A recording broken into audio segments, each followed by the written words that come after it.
my gosh, I think we're live. It's Angel, it's Lucky, it's the Modern Relics podcast. We're back again. We are. Very, very quickly, I might add. The prominent stars of stage and screen are here for your podcast enjoyment one more time. Except I've never done any stage or screen work, so maybe we're just podcasting. Behold the beauty and glory that we are. Oh man, what a week! So I didn't get our last pod up until day before yesterday, Sunday night maybe. I think because you had left Saturday, right? And yes, I got busy. Well, I left early Sunday morning. I put it up Saturday night. So if you're listening to us instead of watching us, you're kind of getting two this week, which is great news for you and for us. Thanks. Yeah. Not a whole lot's happened. Just a lot of fallout from the CrowdStrike Microsoft. Hey, we put a change of logic in our core, code, and then released that where nobody got to test anything kind of stuff, which has just led to a ton of fallout. I mean, everyone's going through it. If you're in business, I'm sure. There's still, where I work at Redacted, 7,000 things that are still offline from all that is a huge win compared to where we were a week ago. But you got all the booger eaters scrambling. Booger eaters are scrambling. Executives are scrambling. Yeah. It's just been a lot. There's been a lot going on the work front. Not a whole lot on the personal front, but quite a bit in the news. So there is. How was your trip back? So you came out here, you worked a little bit, you learned a little bit about the lay of the land, you experienced some of that dry heat. What happened? Yeah. How was the ride home? The ride home was actually fairly pleasant, other than the god-awful 6 o'clock flight. But, man, you ain't kidding when you say, what is it, Harry Reid Airport? Yeah. That airport is the most efficient airport in the planet. It's a fucking turnstile, isn't it? Yeah. I mean, I probably could have shown up an hour later and would have been fine. Yeah. But it was, and the lines weren't short. They're just fast. And so you get there and you're like, oh no. And then you see the speed of the line moving. You're like, oh, this actually isn't going to take that long. And you get in line, and before you know it, you're at the front. And man, I didn't even see my bag get taken at check-in because the guy who I just got done putting the little tag on it, and some dude came up to me, swooped it up, and went, okay, so this is going here? Yep, okay, I'll go put it on. Your escalator's over there, go on. And I was like, wow, cool, all right, bye. He just threw a smoke bomb, and then him and your stuff is gone. Yeah. And so, and then I head up, and security just whipped me right through it. I almost got whiplash on the way back, on the way out of it. Just cracked my spine. I meant to ask you, because Vegas is one of the airports, not every security checkpoint, but one of the big ones anyway, has a new system where it's it's a total body scan, and it's also a total bag scan. So you don't have to take your shoes off. You don't have to unpack your cameras or your laptops in not all, but some of them, where they're just set it there on the conveyor belt and get your ass through here and do the put your arms up thing. And then it goes through and they're like, go, go, go. And you just get your shit. No shoes, no belts. You're just off the scene. Did you get to go through that one, or did you have to take Okay. I had to take my shoes off and then couldn't wear a belt. But yeah, it was, and that was through all the different flights that I had. Twice I got a bag check, but it was quick. It wasn't like they're pulling everything out going, what is this? Yeah. The minute I mentioned that it was tattoo equipment, the person's like, oh, okay, never mind, get out of here. Yeah. But yeah, it was still remarkably fast, regardless of whether or not I had. Yeah. So and then I got home and went and hung out with the family, got some food, and my wife brought my dog to pick me up from the airport, and he was just like, oh, you're home. Nice. And then I promptly took probably a 3-hour nap, and then just been kind of cruising. I've gotten a bunch done today. And Nice. yeah, so it's been pretty productive since. But yeah, good travel on the way back home. So I'm very happy. I've already booked my next flight. We're good to go. So I'm excited. Yeah. So I have Thursday. My father is coming to visit. I haven't seen Pop in, I think, since I moved down here. Maybe right after that when I went up, because I drove up to your neck of the woods. yeah, So I'm really excited for that. I think he could use a vacation. It's going to be good to spend some time with him, kind of show him how things around the homestead have progressed since he saw it last, which was the day I got here. So yeah, I'm excited about that. But outside of that, it's been pretty smooth sailing. So that's cool. not too bad. That's cool. So one thing we were talking about offline was following up on that Las Vegas alien update, right? Yeah, I was like kind of curious. There was a sighting back in, I think it was April. And the reason I ask is because, and I kind of brought this up. Excuse me. I brought this up because my son arbitrarily, just to put something on the background, I think night before last while he was cooking dinner, he put on M. Night Shyamalan's classic Signs, and it clicked in my brain. I was like, oh yeah, like I wonder what happened with that, because I haven't heard anything since. And normally, the tinfoil hat people keep these stories going in certain channels. If it's as much of a significance as that particular incident was, and I haven't seen anything. So since it's your neck of the woods, I kind of hit you up. I was like, have you heard anything about that? Because we talked about it, but and I think it should be more covered, because the update that we have, what have the experts said about the Las Vegas aliens claim? So after technically analyzing the video that was sent in from the cell phone footage of the family that called it in, Scott Roeder of Evidence Room Animation and Exhibits told News Nation and the Economic Times the video had not been altered. So confirming the video's original, it was not edited. He tried to see if there was something added to the video and found it to be 100% authentic. So no updates after that. Raw as raw gets. No updates after that. Now, you'd imagine with findings from that and then 3 or 4 other sources that took a look at it said the same thing. One person said, well, it's probably a flashlight and some shadow work done by another family member off screen, and they debunked that. Nobody followed up. That's it. Wow. I went through, I think, 4 or 5 Google pages of search results, like 5 deep. Like, I can find information on the original. Cynthia Fassler says, hi, guys. Hello. Thanks for joining. I found the original story. Cynthia. I found a lot of like corroborating stories, the police response comment. That's it. Nobody said anything after that, which is really bizarre, because you'd imagine the tinfoil folks would be absolutely all over it. Like, see, I told you. So, and I think the reason we kind of covered it was at the time there was like congressional hearings on some whistleblowers around some stuff. The unidentified, whatever they're calling aerial vehicle. Is that right? UAV now instead of UFO. So there's a lot of like hubbub around that, but nothing, not local news, not nobody else. They're just like, yeah, I guess it's real and it happened. So there you have it. Very interesting stuff. So for any of the other tinfoilers out there, sorry. That literally was like, yep, it's here. Some dude authenticated it. Have a good day. Kind of weird. So that's our update from the Las Vegas alien stuff, as according to Economic Times and News Nation. In other probably big news, man, we have a new Doctor Doom. Hold on, I'm having an issue here. Uh-oh. With my computer, sorry. Dude, imagine this podcast and technology issues. I know, right?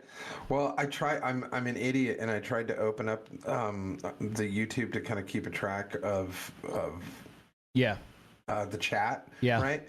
And yeah, I just literally, it came on in the audio and I couldn't figure out how to turn the audio off. Oh yeah, and so the mute stuff. I just wiped out all of my stuff that I pulled up for the whole show. All the show notes are gone. We're gonna have to wait. Yeah, all show notes are gone. So I'm gonna just actually, you just brought up Doctor Doom. Yeah, let's go there, because I think here's my take on the Doctor Doom stuff. We basically get a unmasking from Kevin Feige and the other MCU dudes at Comic-Con, right? So I love the headline with something akin to blowing the roof off of Hall H, as they normally do.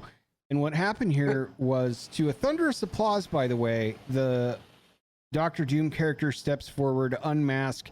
Guess who it is? It's Robert Downey Jr. Now, my case that I'm going to make is, I have one experience with Doctor Doom, and that was from the original Fantastic Four movie that I saw, which I think was in 2000, between 2004 and 2010, somewhere in there. That one with like Jessica Alba and Chris Evans. The original. It's actually not the original. It's the second. There was one done in the late 80s, but this was the most bigger budget one. Right, absolutely. So yeah, Julian McMahon played Doctor Doom in that one, and I thought he was not the lowest point of the film. I thought he did fine. But it was kind of like a cornball. Like Michael Chiklis was in that, and I liked Michael Chiklis, and I thought, okay, well, that was kind of fun. But my argument for RDJ is that he's not a good actor. He's an excellent actor. Yes. And to Kevin Feige, he's here to put butts in seats. That's the only reason, I think, is, hey, the Eternals flopped. Ant-Man and the Wasp and the Quantumanium, whatever they did, was not very... didn't rake in a bunch of dollars, and I didn't rake in any of my dollars. I think it's starting to go downhill, and so they're like, you know who really kicked ass for us in the first block? Robert Downey Jr. kicked ass for us in first block. Let's see what he's up to. Right? And I think that's literally, no offense to RDJ, because I love him, truly. I think that's the only reason he's been cast in this, is because he knows how to navigate the franchise after being in it for a decade. And he is an exceptionally popular actor in the franchise among fans. That's my argument. And I think some know nothing as far as the MCU, the comic universe executive, swarmy executive, but smart monetarily, went, we need to inject something into this dying franchise, and why not? We can write anything we want with all of the multiverse stuff, so let's just throw as much money at RDJ as we can to do what he did to the Iron Man franchise and Avengers franchise and all of that. And they thought it was the greatest idea ever. Why pick somebody else when we can put RDJ in to pump new blood back into it? Knows the media circuit, knows how to keep a secret when he's supposed to. Been doing it for a decade. High fan favorite. Also a brilliant actor. They'll probably have to pay through the nose for this, especially if it sets up future like Fantastic Four movies or stuff like that. But it's a worthwhile gamble. People are either going to watch it because they're ignorant of the source material and they just love the MCU and RDJ, or they're going to hate watch it. Either way, for creative deficit perspective, we're batting 1,000. From a risk averse perspective, we're also batting 1,000. Who else would you cast when you've got so many right? So who is Doctor Doom? Why is this not a good idea in your opinion? And it isn't. I think as a Marvel purist, there's going to be a lot of pissed off people. Will we watch it anyway out of just pure morbid curiosity as to how this is portrayed? Most likely. But what is going to end up happening, as we all have kind of speculated at this point, anybody who understands the Doctor Doom character from his history and inception, that they cannot make it the original 616, which the 616 universe is the main universe within Marvel. All of the other spin-off kind of universes, whenever they want to do other kind of storylines or rewrite a storyline, like the Ultimate Universe and all of these other universes, and they all at some point in time converge and touch each other, which is what the multiverse kind of concept that Doctor Strange kind of built into the world is about.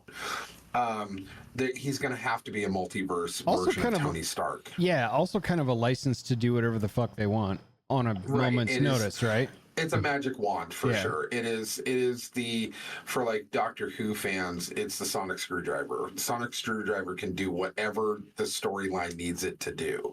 And there's, you know, other franchises that kind of have a sonic screwdriver. The multiverse is the sonic screwdriver for Marvel, where they can just kind of go, we don't have to explain it, just point at the multiverse. Yep. And then that's the explanation. Oh, this isn't plot convenient? Observe a new multiverse thread. Yeah. Right. Yeah, exactly. I gotcha. So, and that's kind of what's going to happen here, as everyone can imagine, that the writing is going to have to go in that direction, that either, and it's going to be one or the other, either this is a multiverse version of Tony Stark, where things went sideways for him when he was younger, and his think so? Iron Man suit brought him into Latveria, which is, they're going to have to put him in Latveria. That's where Doctor Doom is from. He's the king of Latveria. So he's either going to, at that point, split off and go become a bad guy like he is over there doing science, because Doctor Doom is a scientist. Feels like and the story arc would be better that way, but it also feels like it's way on the nose.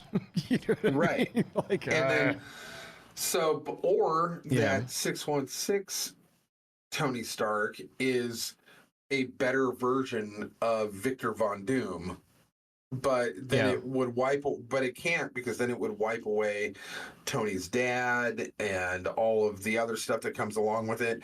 There's just no way around it that he would have to, the way that they would write it is there was a split in the timeline where then he becomes Victor Von Doom as a scientist, as somebody who's built armor, as somebody who then like broke away from his family name, all of that in that timeline, and then became Victor Von Doom and became the leader and dictator of Latveria. like it makes sense to me from a storytelling perspective if they do that, unless the heroes that he has to fight against are also from the same timeline that the first block was in, because then the evil Tony Stark, Victor Von Doom guy would then have to somehow traverse back into this multiverse thread where they're For like, what reason? Tony? No, that's not Tony. How could it be?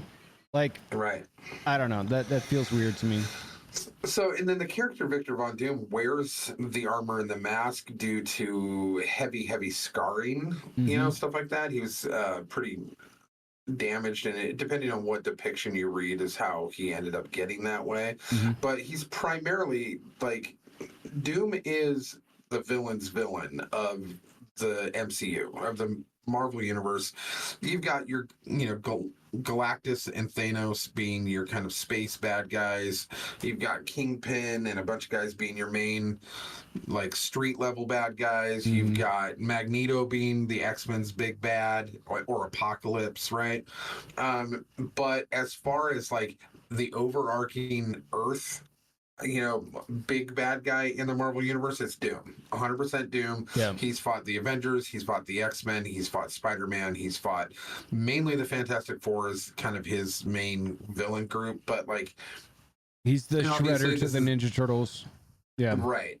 So, and he's basically the vehicle to add the Fantastic Four to the new MCU. But they've decided to multiverse it as well, which, if you like, I guess they could play around with Reed Richards opening up a multiverse portal,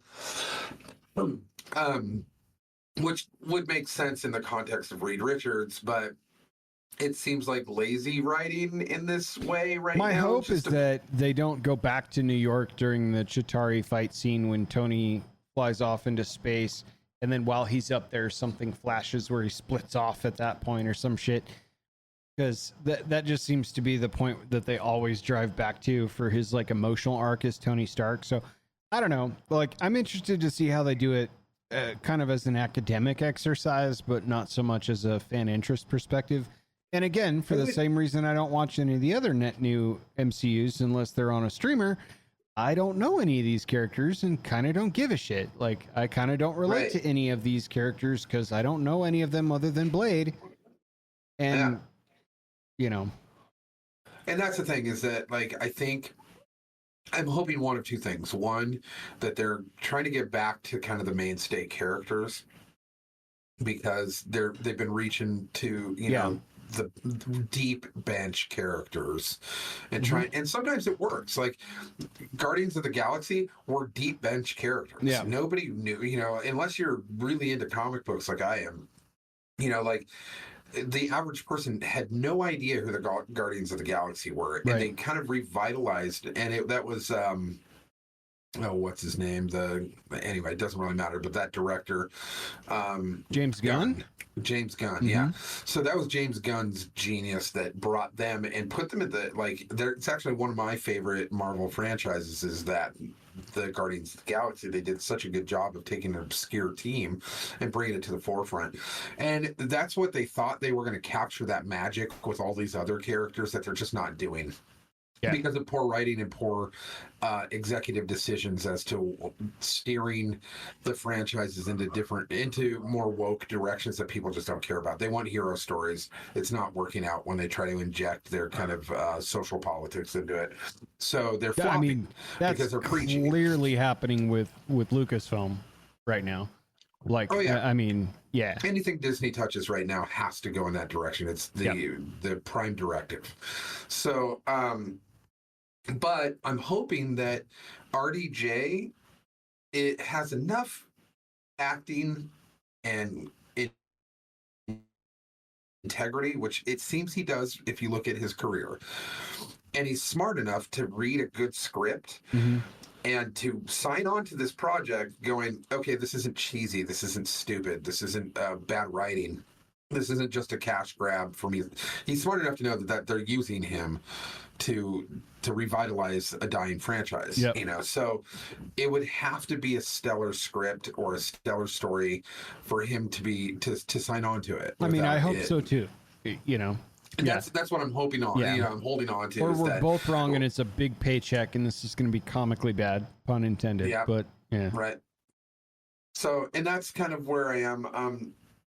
You know, Doom goes way back. I mean, I think 1962 was his origin. Yeah, in Fantastic Four #5 in 1962, you know, created by Stan Lee and Jack Kirby. He's an OG character right out of the Silver Age. You know, and his name is Dr. Victor Werner von Doom, and he's kind of a you know, Germanic region, fake country of Latveria. Yeah. And he sits on a throne kind of king and has a giant lab and has robots for all of his sentries and takes care of him and all that. And he's constantly on like a god emperor kind of run of the world where he's always trying to do it. And he keeps getting slapped down by the Avengers or Fantastic Four, but he's genius level. He's a scientist and a monarch and has superpowers on top of everything else. Like, so he is a huge character, and it would be really dumb of them, the Marvel Universe, to waste this villain that everybody's been waiting for in the MCU. Yeah. Because he's the heir apparent. You know, you can say that we could go down the route, and now that Thanos is kind of out of the way, there's a couple of big ones that people have kind of, you know, thrown around. Kang the Conqueror, who had a little bit of a, you know, until the actor got in trouble, I think that's who they had lined up for kind of the big bad of the next arc. But then really Annihilus, maybe, but nobody's ever heard of him. Dr. Doom has enough of the clout within not only the comic nerd kind of world, but outside of that, people have heard of him too. And he's already had movie appearances. So this is where they've got to put all of their chips on this villain. And if they're going to put all of their chips on this villain, it better be a damn good story. If you're putting RDJ as who played their best hero, is now going to play their best villain in the same universe. So how do you do that without really good writing? And I'm hoping that that's what it is. But the buzz is huge. I can't get away from it on social media.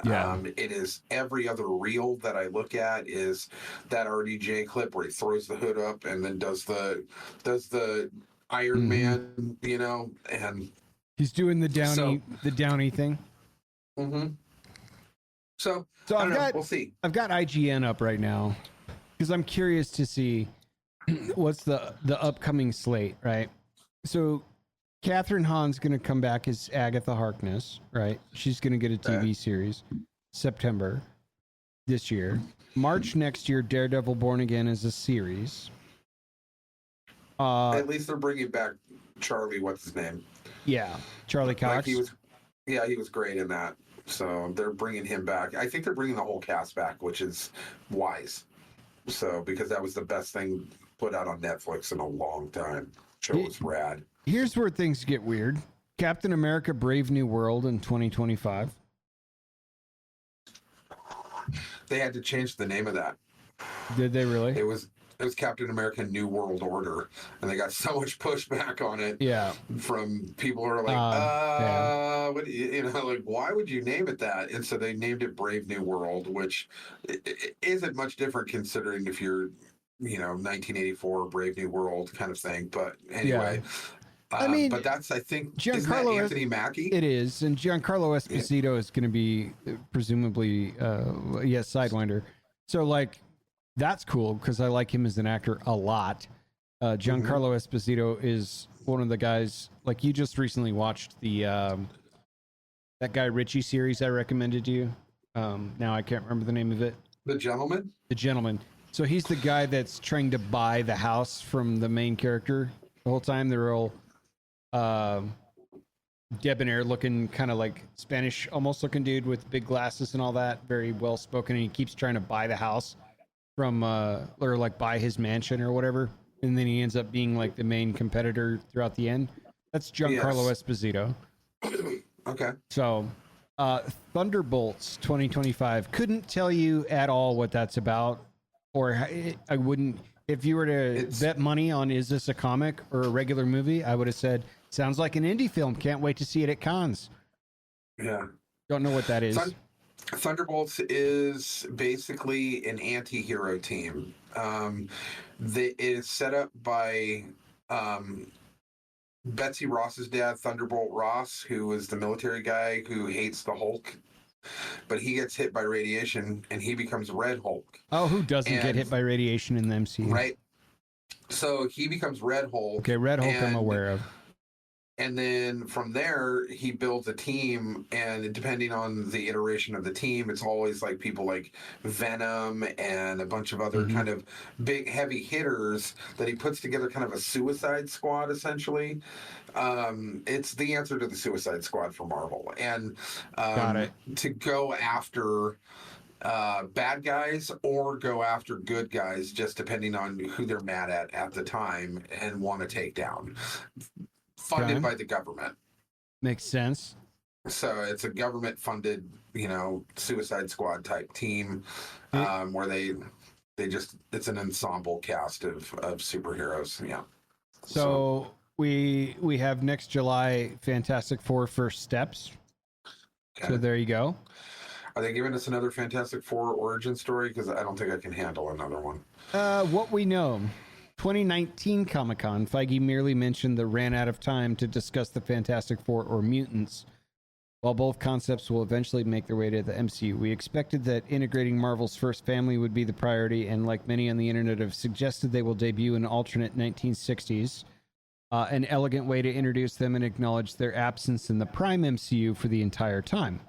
In that context, they will also serve as great replacement for the similarly time-lost Steve Rogers.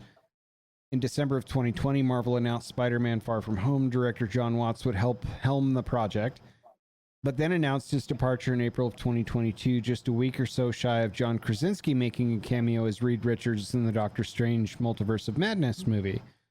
Some expected him to direct the movie. The actor did not appear in the 2022 Comic-Con presentation, and Feige said little else about the film beyond its release date and place as the Phase 6 opener.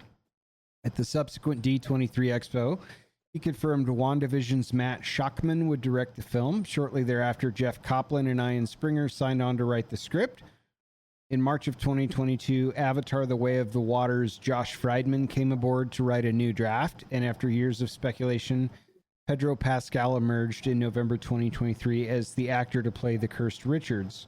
In February of 2024, Marvel confirmed Pascal will indeed be Mr. Fantastic, with Vanessa Kirby, Joseph Quinn, and Eben Mosk-Bachrach joining him as the rest of the team.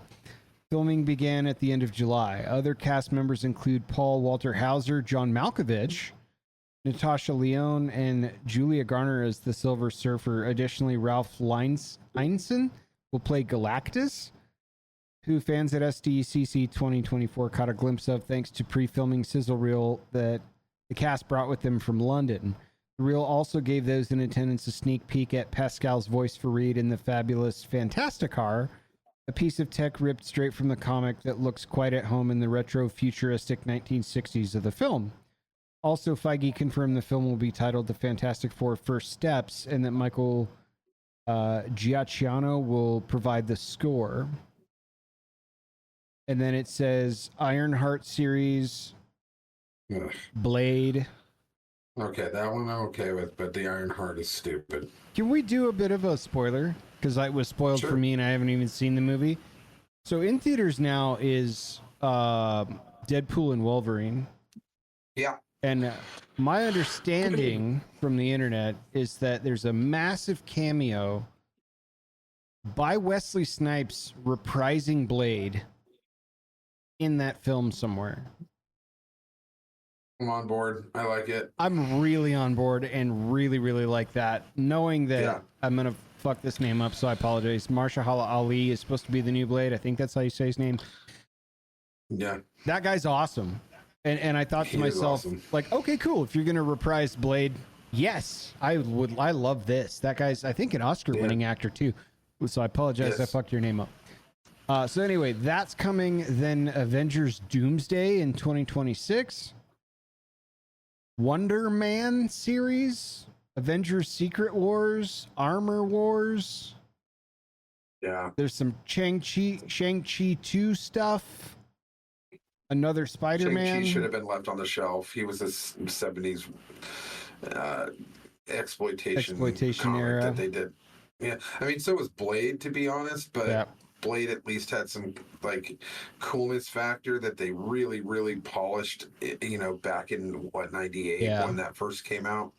And in fact, everyone should attribute Marvel's success due to that Blade franchise. It was really what put it on the map. So, but I don't think Shang-Chi did I mean, even the comics weren't the same, but like Iron Man or Iron Fist and like Power Man and stuff like that, that was all during that 70s era where they were reaching out into like Kung Fu was really popular. And so were blaxploitation films and 70s kind of, you know, Sugar Bear and what's the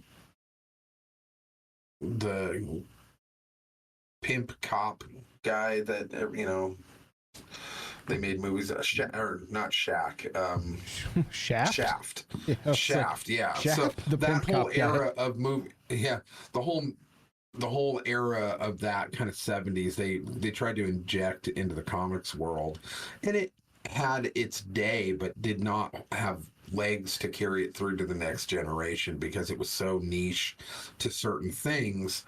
And to revitalize it is an odd thing to do in the movies unless you have a connection to that time frame. Yeah. So like Shang-Chi, or Chang-Chi, or however you pronounce it, because everybody pronounced it Shang-Chi the entire time it was a comic book until we got corrected in 2022 or whatever. But it was. And in fairness, I have no idea. Yeah, it was lost to time due to the fact that it had no social relevance today. And they tried to revitalize it. I mean, any generation's going to understand a vampire hunter. They're just going to understand it. But a supercharged kung fu guy that came from a 70s era book that had like 100 issues, they're just not going to understand it. That's what I'm talking about, the deep bench. And that's why those things flop, because it has a very small window of people going to go watch that. Yeah, like the Eternals, and they had, like Angelina Jolie was in that. They had some actors in there, and like, but nobody knew who the Eternals were. I didn't know who the fuck the Eternals were. Yeah. Yeah, unless you were a Jack Kirby fan from the 60s and 70s. That's where the Eternals were. Like the 70s is like when he was kind of trying to revitalize himself. And if you don't know who Jack Kirby is, you're not going to care about the Eternals. Right. And so most people don't know who Jack Kirby is. They don't know what the Eternals were, what a Celestial is. You know, like unless you're super, super deep in comic book knowledge, you don't know this stuff. Right, and you're kind of thinking to yourself, and so to try to polish it up in modern, like you're thinking to yourself, like, where were these guys for the Thanos fight then, right? Yeah, I mean that would have been more of a. Why did they come down and whoop some ass? That would have been way more. Yeah, I'm with you. It doesn't resonate because I mean maybe it's. I just think that they tried to push too much too fast. You could have found ways to bring the Eternals in and it not feel awkwardly forced. You could have done that with all of the newer franchises, all the new characters that you're just trying to jam in there just for the buck, instead of being natural about it. And go, okay. Totally. Like, they were printing money there for a while and could do no wrong. And so they just kept shifting gears, not knowing if they should do that. They just kept doing it. So, yeah. And so now you got a bunch of characters nobody cares about. And because of copyright issues, they couldn't use a lot of the characters. Like, they just got Namor back. And I think that they wasted Namor, who was the first Marvel character in a Black Panther series. They should have waited until they brought the Fantastic Four out. He was actually fighting the Fantastic Four. I mean, he's a hero, but he's an anti-hero. Like, he doesn't care about humans. He cares about Atlantis.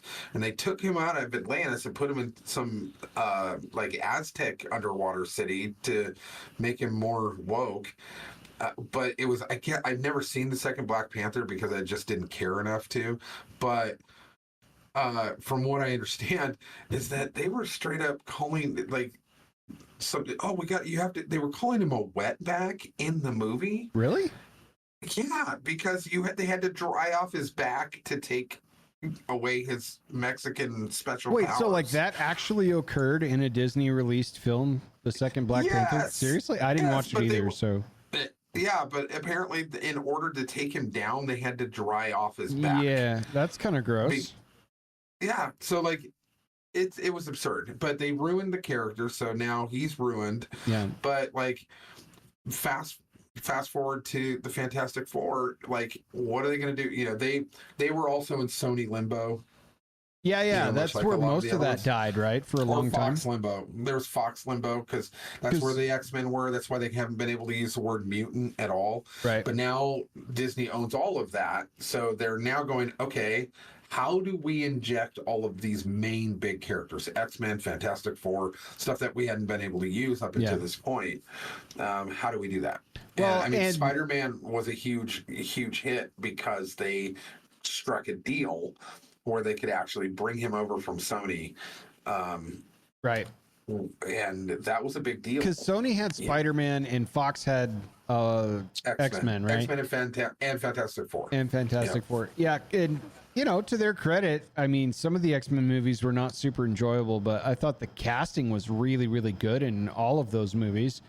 So it'd be interesting if Marvel tries to reboot all that, who they're going to try and find that would fill the shoes, especially Wolverine. So the X-Men movies were a chronological mess Yeah. that you had to ignore to enjoy them, because they jumped decade to decade. They had characters that were different in this decade and then played by a different actor 2 decades before that made no connection at all. Yep. And you just had to kind of ignore it in order to enjoy them, you know. And then they're using characters that cross over into the MCU that you can't really do, like Quicksilver. You know, Quicksilver was an Avenger first, but he was a mutant. You know, back in 1963, he was actually part of the Brotherhood of Evil Mutants, and then got bumped over to the Avengers. You know, so like before he was ever on the X-Men, he was actually an Avenger first and a mainstay in the Avengers. And so you had your Avengers Quicksilver, and then you had your X-Men one. Which, yeah. So it's one of those things where there's too much messiness to care anymore. And I think there's fatigue built around that. People are like trying to untangle that ball, and they just can't do it. But I am curious and they realize that the mess that they're in now. So RDJ to the rescue again. He's going to fly in on his Doctor Doom with his Doctor Doom cape and save the MCU. And that's they hope. Hopefully they hope. And hopefully they keep all of the shitty writers that they've been hiring as, you know, DEI hires to make sure that the wokeness gets in there. They get rid of all of them and just get good writers and just go, you know, the source material. You read these books. You understand it. You're good writers. Give us a good story. Tie it in as cleanly as you can. Tie up any, you know, and I mean, the best we're going to get out of this Fantastic Four or Doctor Doom's reprisal of any kind with RDJ coming back, the best we're going to get out of it is the last of the Star Wars franchise, where it wasn't a bad movie if they didn't have to spend an hour cleaning up the Last Jedi before it. Yeah. Like The Rise of Skywalker could have been a great movie, and it could have arced the entire 9-episode series and made it an epic saga of the Skywalkers and the Palpatines all the way to the end, and then it brought it all the way through. Yeah, and it would have been a beautiful space saga. However, that Last Jedi screwed everything up so much because of bad writing that the next movie took half the movie to fix, at least it put band-aids on what that last movie was. Yeah, I wasn't going to dredge up super big comparisons to Lucasfilm after shitting on it less than a month ago with the Acolyte series, but I'm at the point now where I would appreciate it if Disney sold Lucasfilm to someone else. Like, please. I don't know who's going to clean up that fucking mess, but it was unwatchable past the third episode of how hard they had completely destroyed not just your faith in the franchise as you knew it from a fan's perspective, but the entirety of the Skywalker saga, like completely invalidated. And I was like, all right, I'm out. So anyway, we'll see where this goes. Like I'm excited to watch Robert Downey Jr. on the screen for something, but not for this. Yeah. So I had a lot of other people, there was a lot of other people pitched as somebody who could play, like even Cillian Murphy would have been a great Doctor Doom. Like, there was a lot of people that could have been thrown underneath that helmet with the bright blue eyes underneath those, open slats. Like, who had the acting chops, who have played villains wonderfully in the past. Like, there was a lot of people that people were throwing around that could have played this role just fine. The only reason you're throwing RDJ in there, you're going to have to write yourself out of a weird box. And on top of that, you're only doing it for the cash grab of his name recognition and bringing the revitalization back to something you royally screwed up for the last 5, 6, 7 years. And coming off of probably the most recognizable franchise in outside of Star Wars in history. Like, you go off those Avengers movies that the entire MCU built up to, that it's untouchable. That was a franchise not only monetarily that is untouchable, but also just story arc wise. They did an excellent job. And then after that last Avengers movie, it all went sideways because they were trying to reimagine the magic, Right. like, and instead of just continuing on with the solid plan, they're like, okay, now that we've got everybody in here, we're going to start twisting some screws and see what happens. And they did a bad job, and they screwed it up. And so, yeah, I mean, I appreciated the ambitious level of the entirety of the arc leading to, you know, Infinity War and Endgame and stuff. Right. Didn't think it would work, transparently. And I thought it took way too much time. Like, for my money, we could have cut 2 or 3 standalone movies out of that first block to get to the end game, and just, or put 2 or 3 of those movies into one movie and just sped things along a little bit. But I'm also an impatient ass because they did tell a really good story and the gamble paid off. It just took them, whatever it was, 13, 15 years to do it. So I think the first Iron Man came out in 2008, if I remember right. It did. So It did. Anyway, RDJ, Doctor Doom, it's coming. A lot of people saw it. A lot of people saw the unmasking.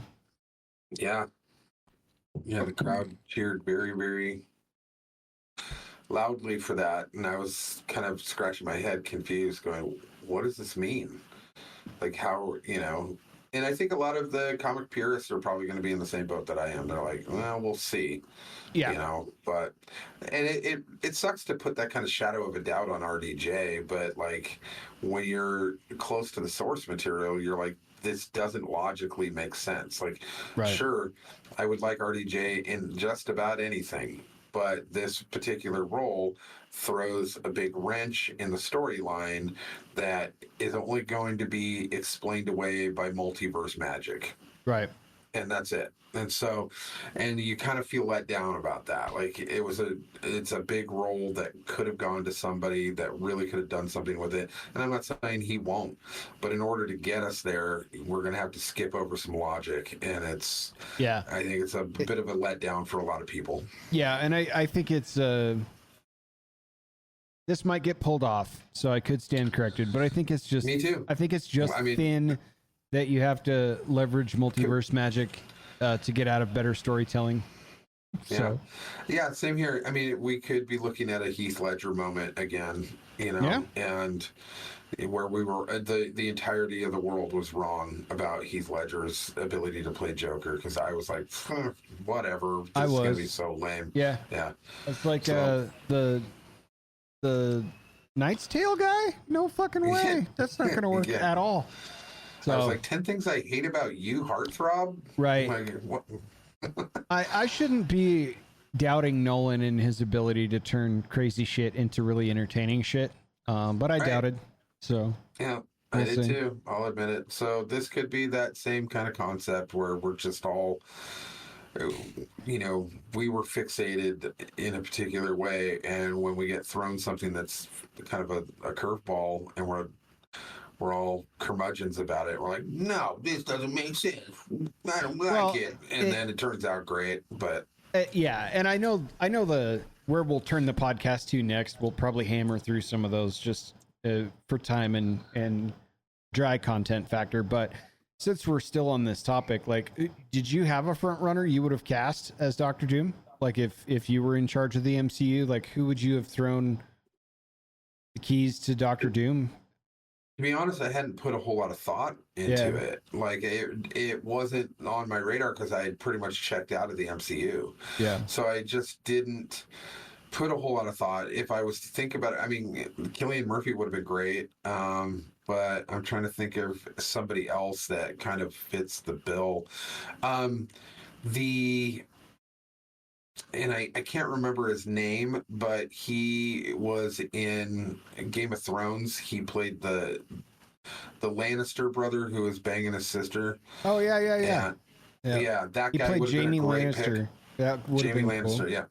Yeah, he would have been a good pick for that. There's a couple of other people that kind of were queued up to Yeah. kind of and probably pitched the idea at some point, and the studio decided to go. Thank you for not saying Adam Driver or Timothy Chalamet. I appreciate that. No, yeah, they can both drive off a cliff together holding hands in a Thelma and Louise situation, as far as I'm concerned.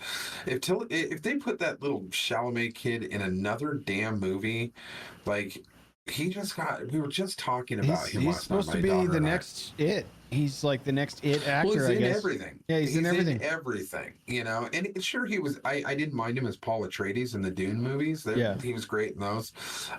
But it's kind of an easy character, and he kind of fit the bill. But the rest of it was, he's too much and everywhere, and that's something Burning Out. I get. Similar to the Pedro Pascal. Yeah, I've had a little too much Pedro Pascal. Like the fact that they're making him, they should have stuck with John Krasinski. I had him picked 3 years before the Doctor Strange movie came out, where he did his cameo as Reed Richards. He was my pick 3 years prior, and I wanted Emily Blunt, his wife, to play Sue Storm. I thought it would have been a perfect casting.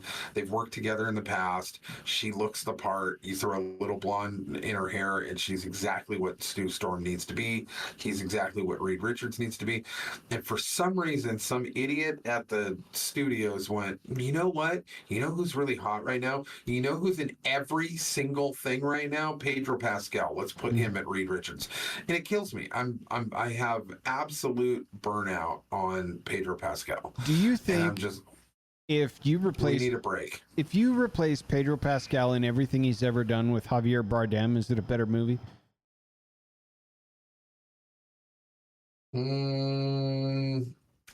Not necessarily. With the exception of maybe The Mandalorian. Well, anybody could have played the Mandalorian. That's what I'm saying. Like he had one emotional scene that I was like, okay, that was really good acting. And I think anybody, because you're under a fucking helmet the whole time. But yeah, Javier Bardem's awesome. I like him a lot. He's great. I fully agree with you on that. I was just thinking of him in like The Last of Us. I think Javier Bardem would have killed that too. Like he was in a movie called Vicky Cristina Barcelona Friend Group, some bullshit. As like the hot foreign guy or whatever, kind of like a weird Scarlett Johansson art film, coming of age weird movie. He did great in that. I could see he has a lot more range than just No Country for Old Men, where he's like terrifying, kind of, or James Bond villainry. But he was good. Also in the Dune. He was actually the comic relief in Dune. Yeah. He was. Yep. Yeah. So he was funny in that. So he's good. Yeah, he's got good range. All right. I like him. Well, we'll try to think up some better Doctor Doom fits for next week, maybe, or not. Yeah. We'll see. So let's turn our attention to the White House real quick. Some news came out yesterday about, and it's on the fact sheet at whitehouse.gov right now in the press room. Joe Biden is promising to reform the U.S. Supreme Court. That's definitely not court packing. That's not another way of saying court packing. Just wink, wink. It's a flailing last-ditch effort. Yeah. This is their public statement, real quick. In recent years, the Supreme Court has overturned long-established legal precedents protecting fundamental rights. This court has gutted civil rights protections, taken away a woman's right to choose, and now granted presidents broad immunity from prosecution for crimes they commit in office. Pretty sure that wasn't a right. But anyway, that's still kind of a state level decision. But anyway, at the same time, recent ethics scandals involving some justices have caused the public to question the fairness and independence that are essential for the court to faithfully carry out its mission to deliver justice for all Americans. Kind of not sure that's accurate either. President Biden believes that no one, neither the president or the Supreme Court, is above the law. Is above the law. Yep, I had a feeling that was coming. In the face of this crisis of confidence... Says the man who's lived his life above the law. Yeah. Yeah, okay. In the face of this crisis of confidence in America's democratic institutions, President Biden is calling for 3 bold reforms to restore trust and accountability. First being no immunity for crimes a former president committed in office. Wonder if that's going to be leading into some other stuff they're going to try and throw up. The second will be term limits for Supreme Court justices, because I'm not even going to read the first one.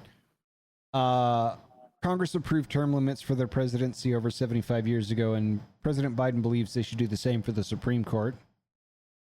Blah, blah, blah. And then binding code of conduct for the Supreme Court.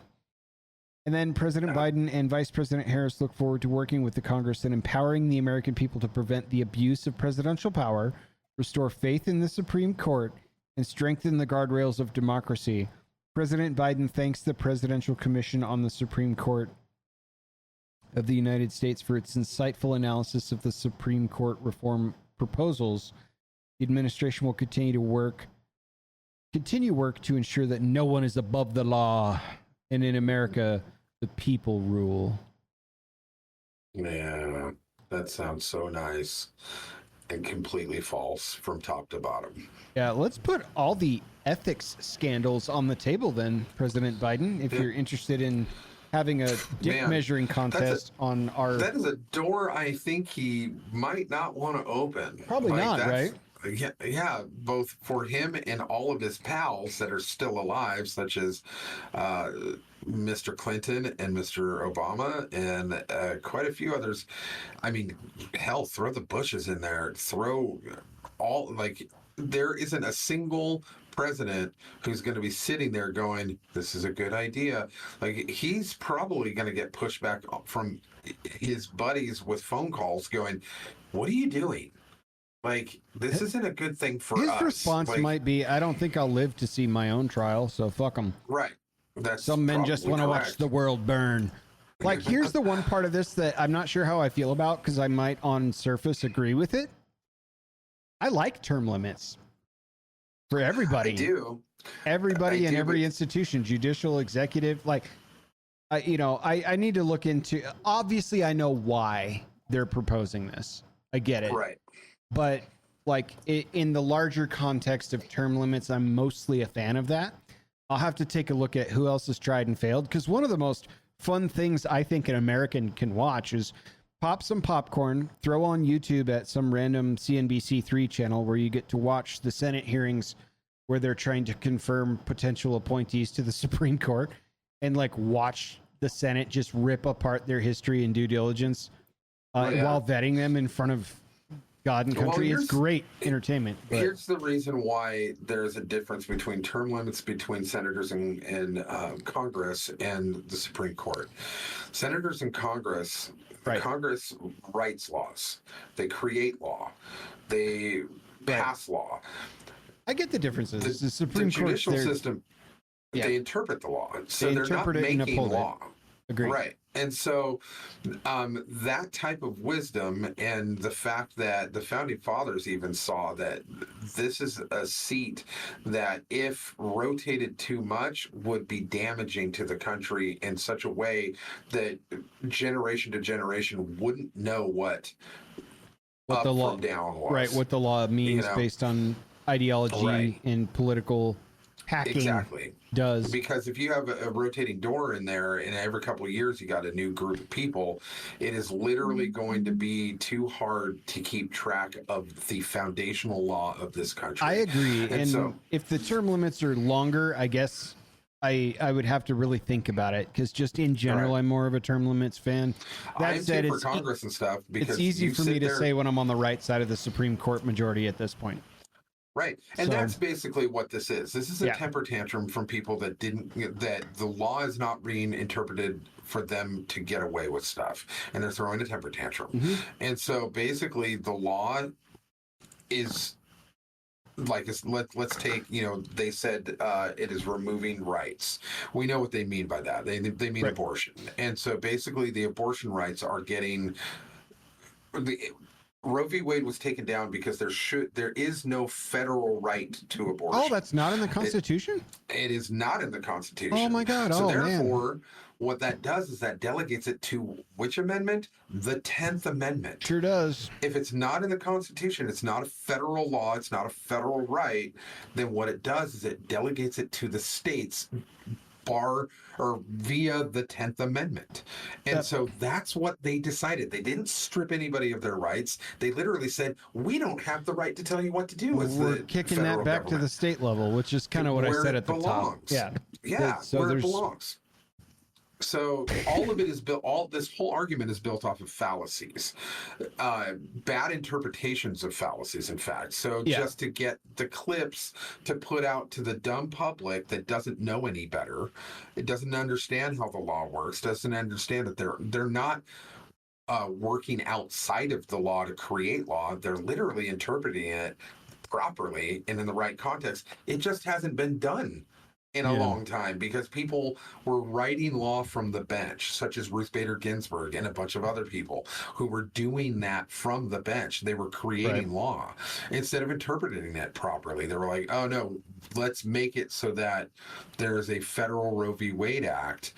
That's not within the context of what they should be doing. They should have looked at it and went, we have nothing to do with this. This is a state's issue. That's what would be called a federal overreach. Right. And that's what they were doing. And so the Supreme Court is acting within, and in fact, we do have a couple of activists who don't understand law. Sotomayor is insane. Ketanji Brown Jackson, she doesn't even know what a woman is, let alone what how to interpret the law. If you've read any of her opinions after any of the decisions that have been made lately, they don't even make sense. She made it to my runner-up gag board on when we did the cabinet draft, actually. Yeah. Ketanji Brown Jackson. Yeah, and like you've got actual moderates in there. Roberts is not a conservative, and I don't think Amy Coney Barrett is either. No, so you've got moderates. You basically have two people on. You've got the ones that everyone's mad at: Judge Alito or Justice Alito and Justice Clarence Thomas. Yeah, those two are the ones that everyone's mad at. But they're also the ones that understand the law the best. They're the ones who actually come down with the best opinions and the most concise opinions, and the ones that go, this isn't me, this is the law. Yeah, if you read the context around the rulings, because they published them, it's actually a very, very well thought out and interestingly justified reason as to why they come up with the decisions they come up with. It just doesn't make headline news. I think, the headline news is the Supreme Court said you can't have an abortion anymore, which is patently untrue. And so it's just not federally protected, which it should never have been. Which the ATF shouldn't be a thing either.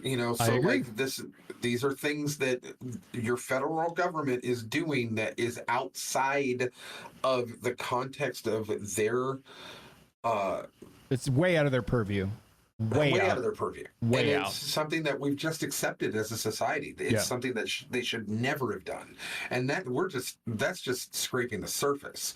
The fact that nature is correcting itself in this regard over the course of the last, 5-6 years is jarring to people who've lived under the idea that all of these things naturally should just be because we want them to be.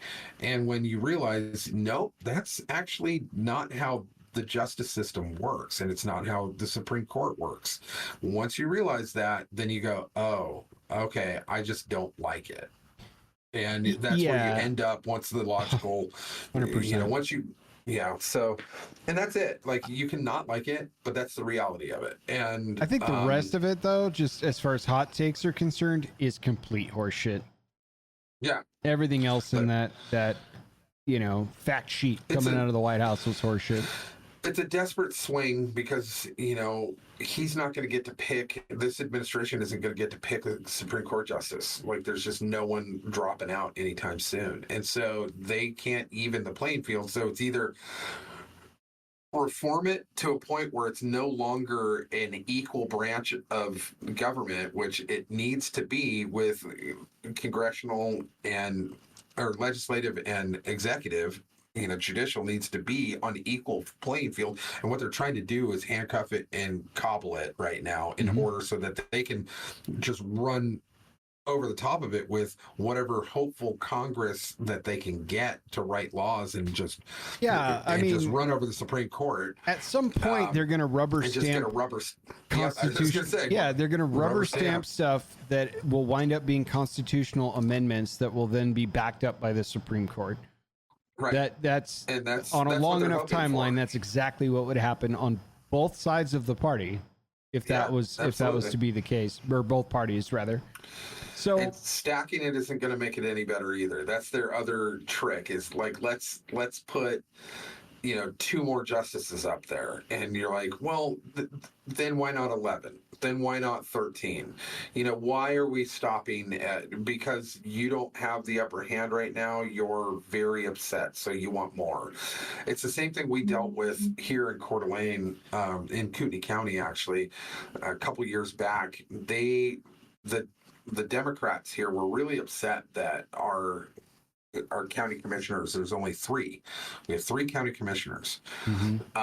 And in all of the state of Idaho, including Ada County and Canyon County and all the bigger counties than Kootenai County, there's no more than 3 county commissioners, and they run just fine off of 3. However, when you don't like the 3 because they're too conservative for you, and in fact, it came right after an election where they lost kind of the balance there.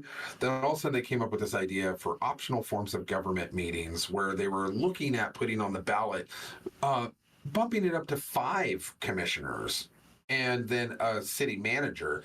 And in the back channels that we FOIA'd, it turned out that the reason they wanted to do that, and they were dumb enough to email each other about it, and we found the emails, was that they wanted to stack it with their buddies and make sure that they could steer the direction of the county into a way that it would be far more liberal and far more open to outside developers coming in and swooping in like locusts and destroying the prairie and all the lands.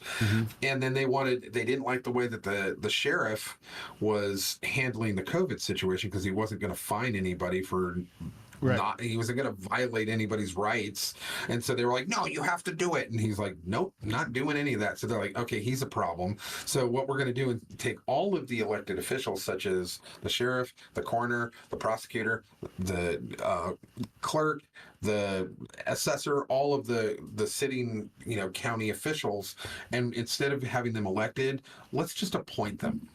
That's a great idea. Right. And so that's what they were trying to do. And it went for 11 months of meetings every Wednesday. And my wife went to every single one of them and filled that room full of people who were just like, you're trying to take away our right to vote for our sheriff? You're insane. That's not going to happen. And they're like, it might. And they stacked the committee of 9 people with 6 people that were already on board. They were like, we have our marching orders. We have to push this through and get it on the ballot. And we fought and fought. We changed 2 of their minds. We got rid of one of the other people because we found out she wasn't living in the area and she can't be on the board. And so they had to replace her, and her replacement was actually in agreement with us. And at the 11th hour, the last day, we got a whole bunch of pushback from the committee members that were great, and pushed back on them and said, guess what? We're not doing this, and crushed it right then and there. It never went to the ballot. It's a huge win for the county. And man, they were pissed, and they've been coming after us ever since because of that, because they lost this huge thing that would have taken basically the same power as like what's going on in the Supreme Court right now. Right. And that's what they do. If they don't get their way, they stack the deck. And that's what they want. They want to stack the deck in order to push evil through the country, push evil on to every single state and every single person within the reach of the long fingers of the federal government. And and I should clarify my position, because if you listen to me enough, you'll realize what I said might be a little contradictory. I'm in favor of looking at term limits everywhere. I am not in favor of anything that has to deal with a constitutional amendment. And so because Agreed. that would have to be changed in order to pass any of this, it's kind of a zero-sum starter for me. But Okay. yeah, like Yeah. I'm not advocating for any reason. Just looking right at you, Vivek Ramaswamy. I don't like changes to the United States Constitution. No. You're a nice guy, but when you start noodling around with that document, you're off the table for me. So We often talk in our groups about, because they want to play around with the idea of a convention of states. And I'm wholeheartedly against it. Yeah. And people are like, yeah, but what about term limits? We can get term limits. It's like, at what cost? Do you think that we have the moral fiber within the federal government or even state governments right now that would be representing for that delegation for a constitution, even if you did, would that fiber hold up over generations? No. Right. Well, when you have a convention of states, you have delegates that get sent there. We do not have the fiber of men or women right now who we're going to come out of that with more rights than less rights. Correct. They will open arms, invite it, and go, fine, let's work some stuff out. Let's put some new amendments on the board. But what's gonna end up happening is we're gonna lose so much more than we'll gain that it will be a net loss. It will be absolutely, sure, we may get term limits, maybe, but we're gonna definitely get some constrictions on the Second Amendment. We're definitely gonna get some constrictions on the First Amendment. There's gonna be compromise that's gonna end up, in order for deals to be made within that convention of states, you're going to lose rights. You're going to lose God-given rights. So right now, I don't think we have the moral fabric as a nation, as a people, in order to put that into place. Like, I don't have my notes from when that was brought up on the pod, but you had asked me without any background context on it, and I did do a lot of homework on it because I was intrigued with the idea and ultimately came to this is not a good idea, in my opinion. And for that, the long reach of how that impacts the economy, there's a million different factors that on a long enough timeline, this is probably not the best idea. Even if it's a short-term gain, if it came with required term limits for certain positions, to your point, at what cost is sort of the other half of that question. So right, because I mean, let's say we did it, and like at this point, I think we don't even know how to fix what we got, let alone create new stuff. And I don't think this is a fix. A lot of people think it's a fix, and it tends to be pretty popular in kind of boomer circles, the older generation that still was the reach across the aisle generation, that think that there's negotiating power within the structure of the dual party system. I think that chasm has spread so far that it's unreachable now. We cannot reach across the aisle anymore. There was a time, probably even up into the late 90s, that was still probably possible. But I think that has spread so far that the ideologues and the ideologies, even the basic ones on both sides of the aisle, are so far apart that there is no middle ground. So you're not going to come to a compromise without having to give over massive losses. Right. On both sides, but I highly doubt they're going to, because the conservative side of things tends to be the more by the rules kind of group. Like, we always want to do everything by the rules, and the other side, it's by any means necessary. Right. And they live by that creed, and they're okay with it. So they're not going to give anything up, but they're going to take everything, and we're going to give everything in good faith and lose all of our rights. And so I don't see it as a net positive. I see it as a wishful thinking of things of the past, that it could have happened if we had thought about it in 2004. Yeah, or maybe, let's say pre-2001. I was going to say pre-2001 because the cost of civil liberties, the Patriot Act, in the face of being sold a bill of goods around security, that remains my largest conflict with the Republican Party to this day. Agreed. Like, to me, that was a massive violation of civil liberties and rights. 100%. Yeah, they sold us up the river and have yet to apologize for it. In fact, they're like, we thought we were doing the right thing. No, you didn't. Nope. You didn't think that. You wanted a license to have a lot of black dollars off the books spent on black projects off the books that had an unparalleled, devastating effect on human security, especially digital. Yeah. but And human security in this country and around the world, and it was abhorrent. agreed. Yeah. Yeah. So So no, and that's where people are like, there is no moderate. Okay, in practice, you're probably right these days. In principle, I still consider myself a conservative moderate to that degree, and that's usually the example I cite. I'm like, look, I'm pissed at the Republicans too. This is a prime example. Yeah. So yeah. I don't know. Anyway, hey, so Venezuela, right? Some shit's going on there. Oh man. What happened? Yeah. What happened? Because Well, I want to talk about their elected quote unquote leader, but lead us through what's going on in Venezuela. What happened? So Venezuela is going through some elections right now. Let me pull up because remember, folks, I lost all my stuff that I had up. And when he gets his stuff back, I have to step away from the camera for a minute, so you're gonna have to carry the pod for like Not a just a problem. minute while you do. So let's go to Election shenanigans, Venezuela. oh yeah. I'm gonna go to which one did I end? All right, so we've had some elections going on over in Venezuela, and basically it has become extremely violent because it did not come out the way that a lot of Venezuelan people thought it should.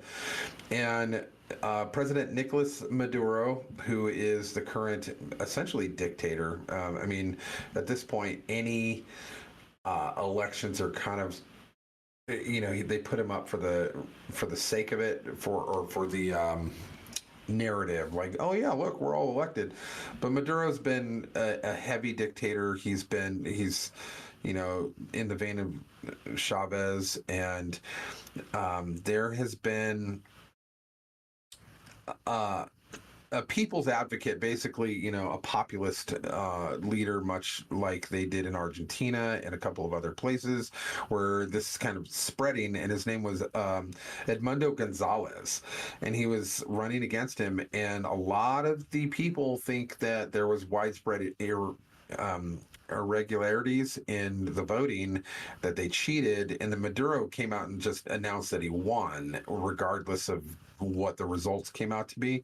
And it has led into massive protests, huge.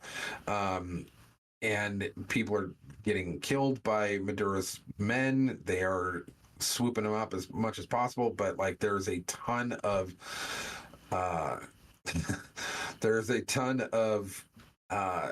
massive protests, thousands and thousands and thousands of people just hitting the streets.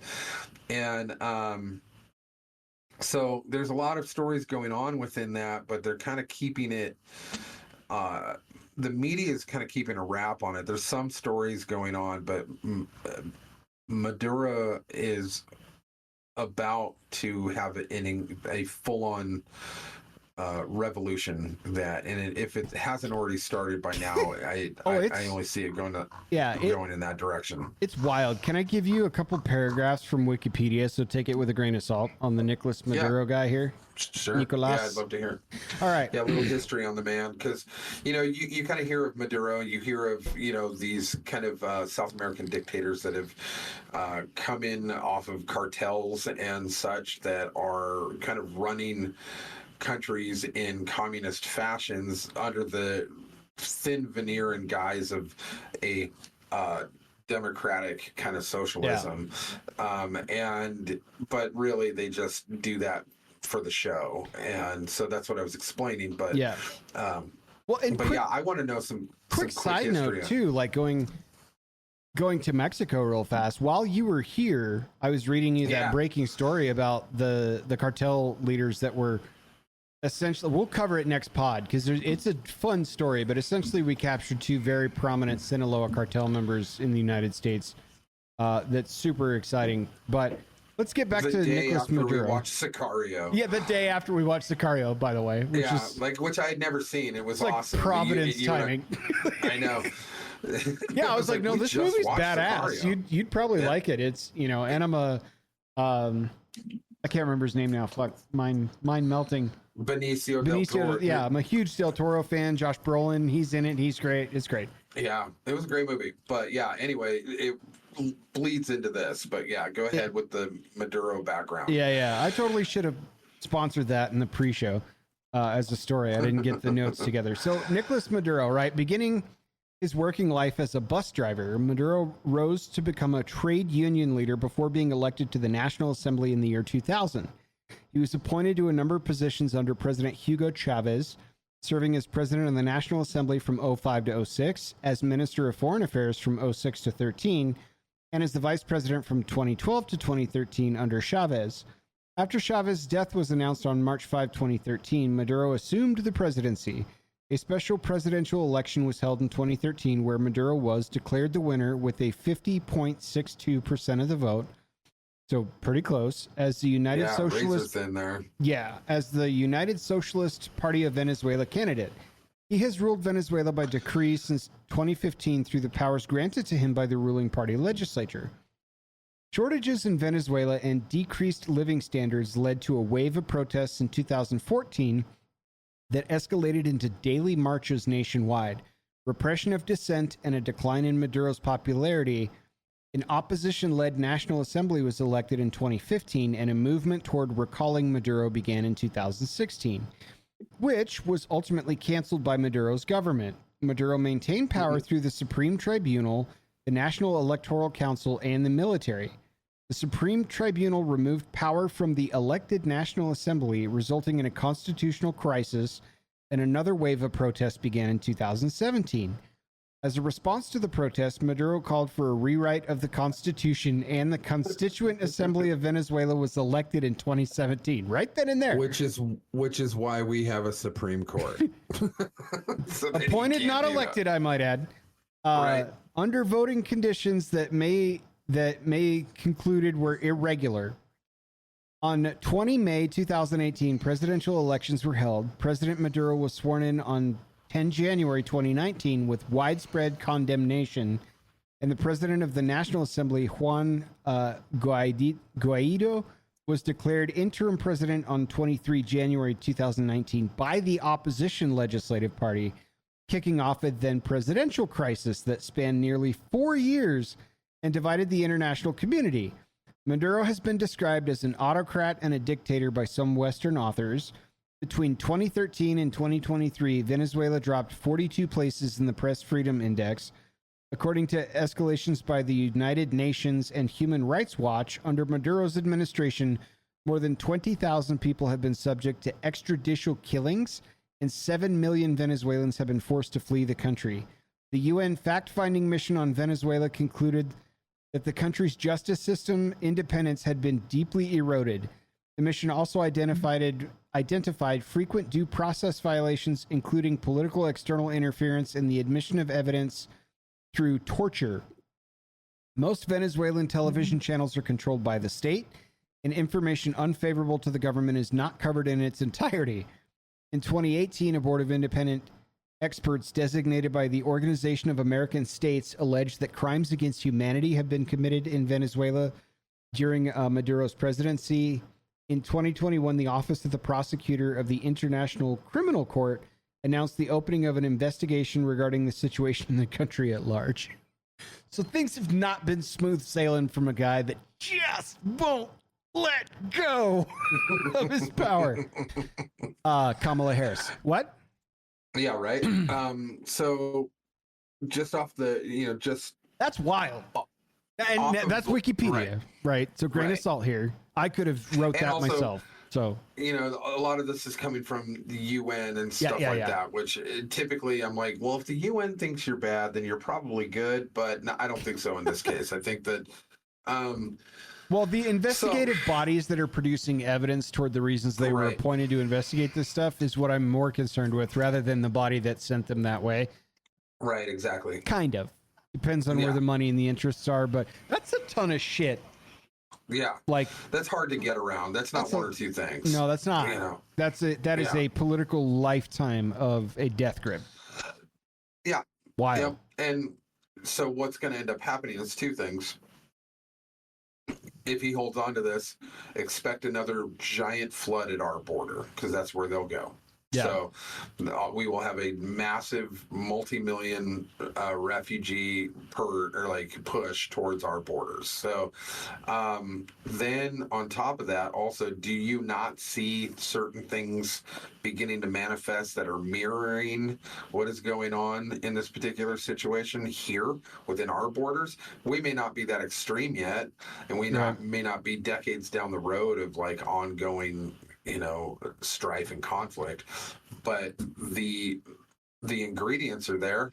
The ingredients are there for us to be hanging our tippy toes over the edge of what looks like this situation, and if we're not careful. And I don't think we're careful. I think that a lot of people are very uncareful intentionally. And I think that this should be something that a lot more people should be paying attention to. I think so too. Venezuela was in the top 10. I don't recall where, but they were like in the top 10 of natural resources to GDP conversion there for a while worldwide. Yeah.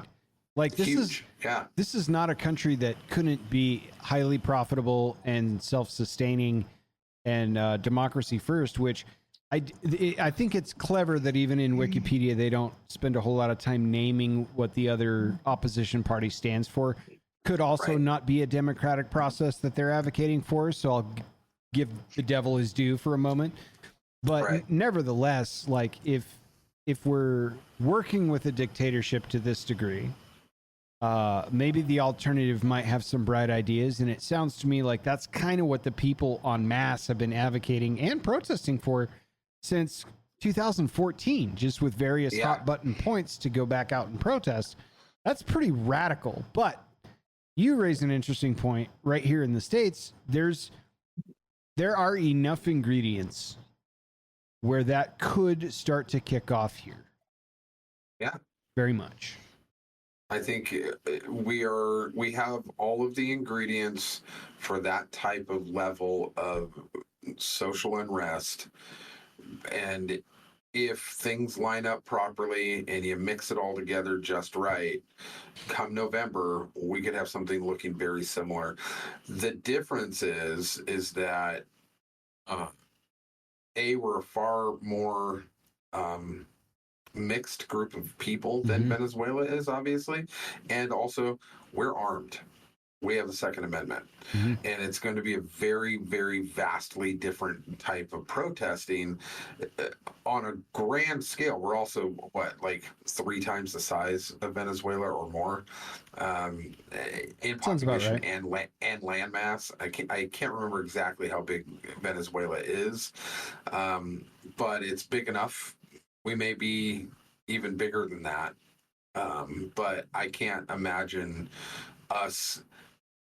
We currently have somebody who's a dictator who's trying to change laws. We currently have somebody who's trying to, like the installation of Kamala Harris right now.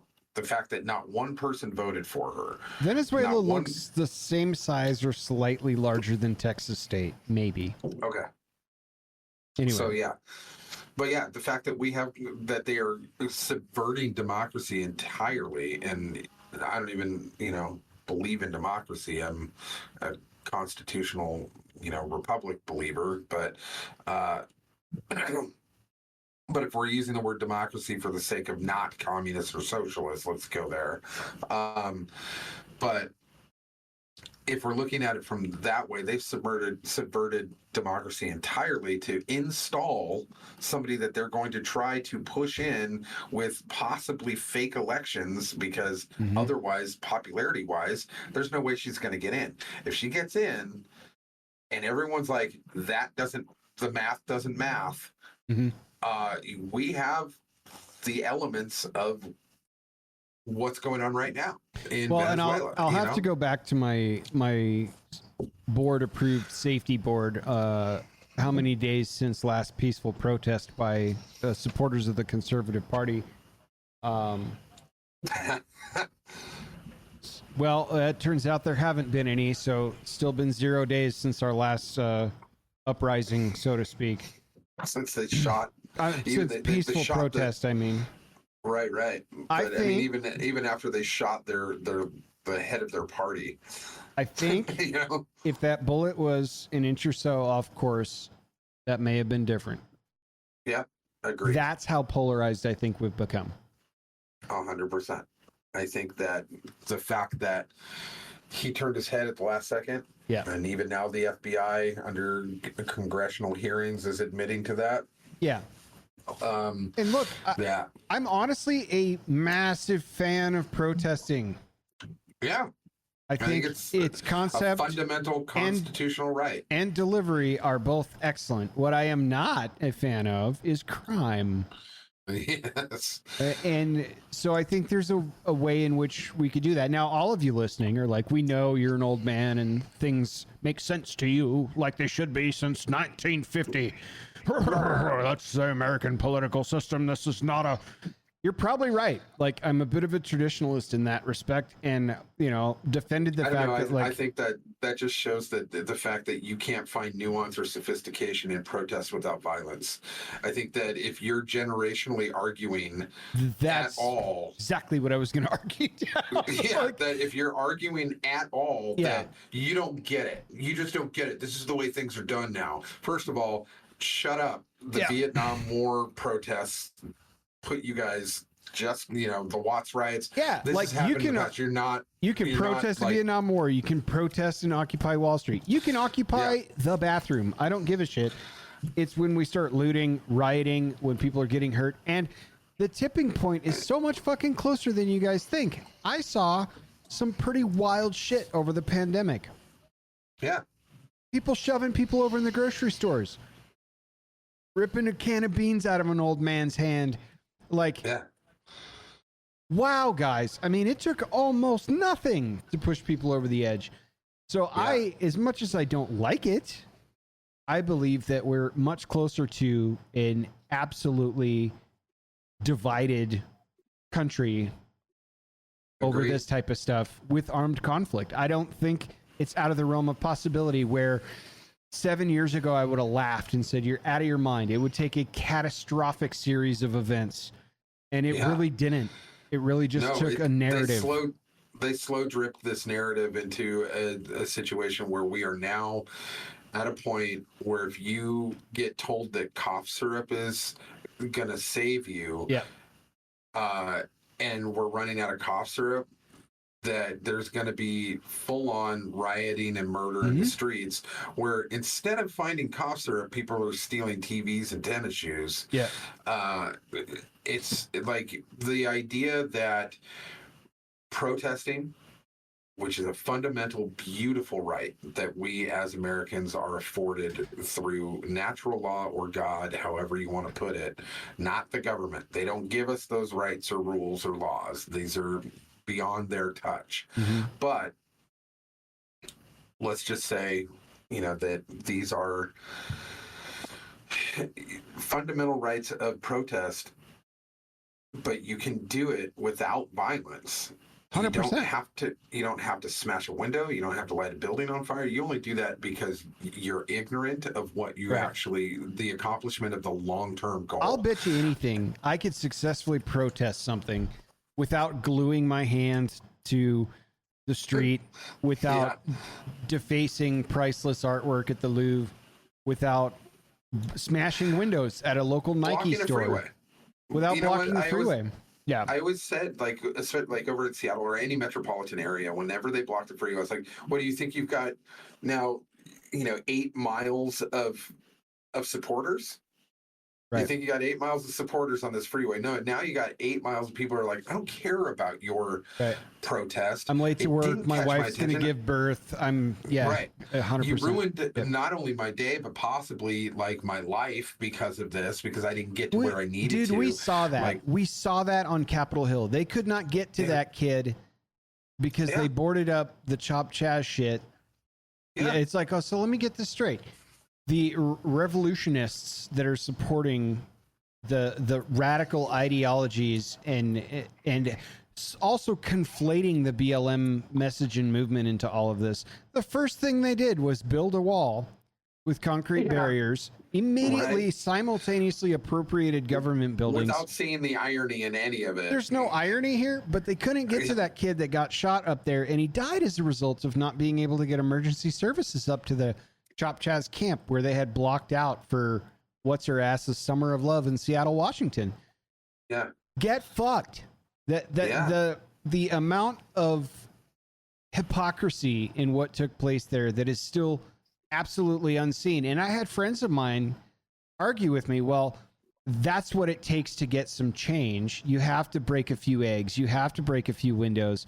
And I'm like, I promise you the change that you're going to see is net negative, and it's going to be the increase in crime rate and the decrease in prosecutions for stuff that protects you.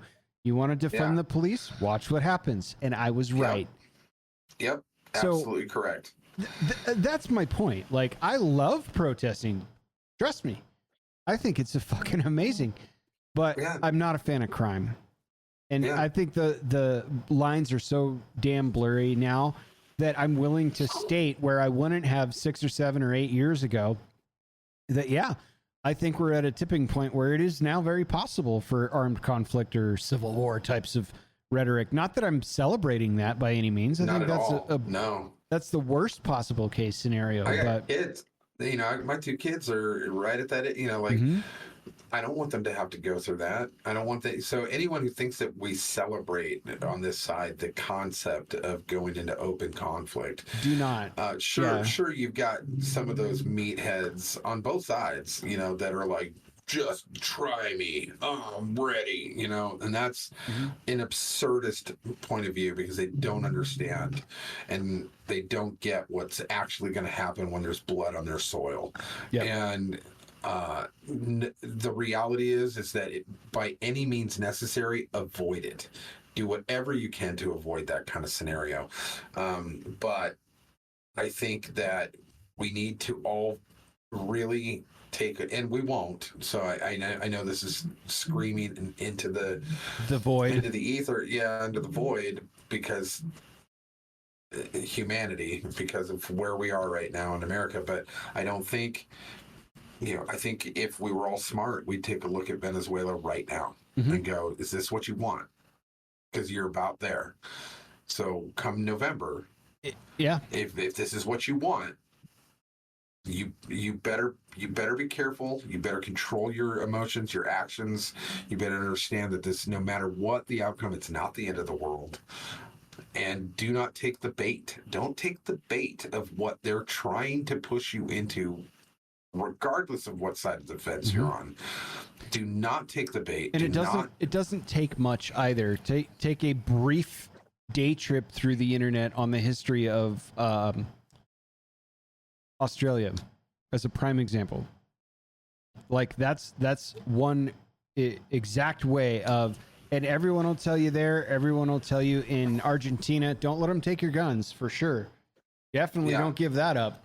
But lead with the moral compass if you think you've got one, because I'm willing to bet anything. If you take a vested interest in your neighbor, you take a vested interest in the success of your community, you take a trip down to the school board meeting, you sit in a city hall meeting, you actually vote with leaders that care about the success of your community, and you try to keep the government out of as much as possible, you're going to find you probably disagree with the narrative more than you think on what you're being fed by multiple news sites.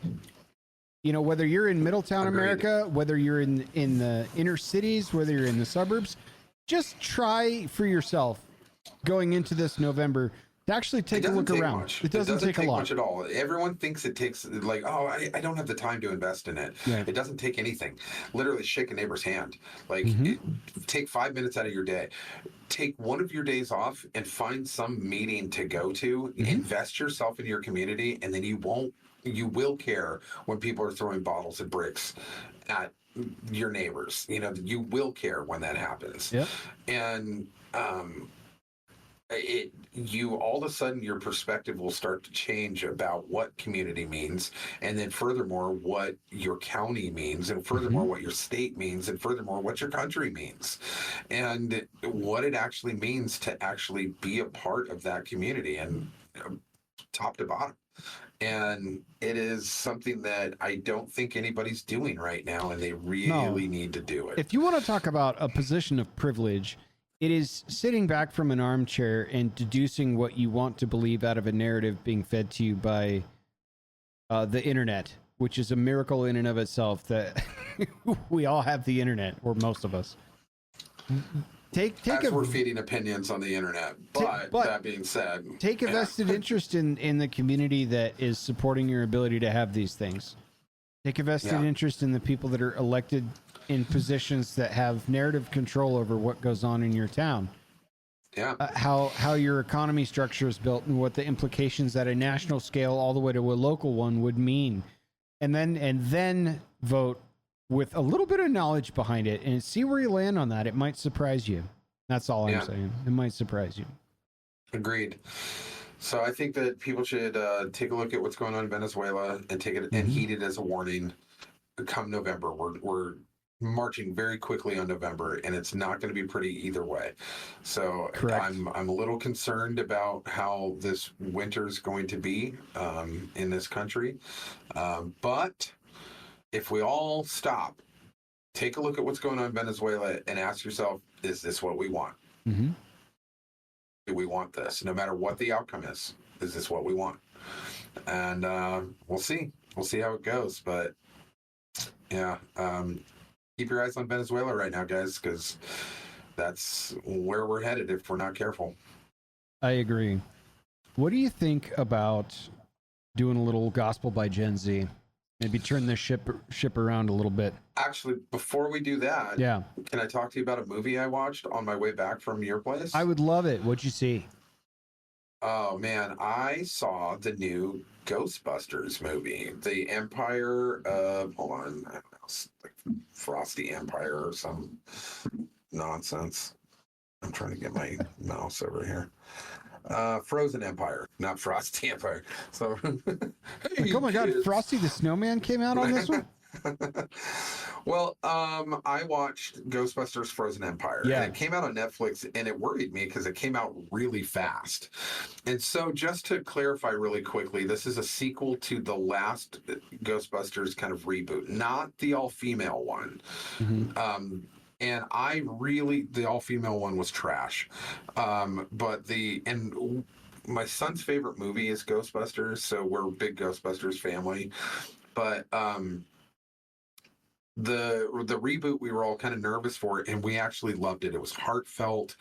It was a good storyline. They really, really did a good job of revitalizing the heart and the humor and the camaraderie of those first two films. It was just, they did a really good homage. And of course it was written by Ivan Reitman. So it was an homage to his father, Harold Ramis. It was an homage to him, who was the only one that had passed away.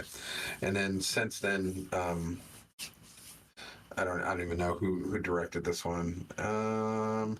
Jason Reitman, or Gil Keenan directed it, but Jason Reitman and Ivan Reitman helped write it. But I think Ivan passed away right before the making of the movie.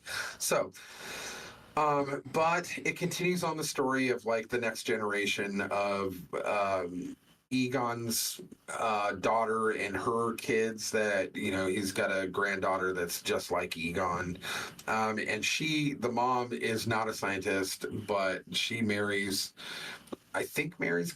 just with her daughter's science teacher, who's played by Paul Rudd, who does exactly what Paul Rudd does for every movie and injects Paul Rudd into the movie, puts himself right in there in a very Paul Rudd kind of way.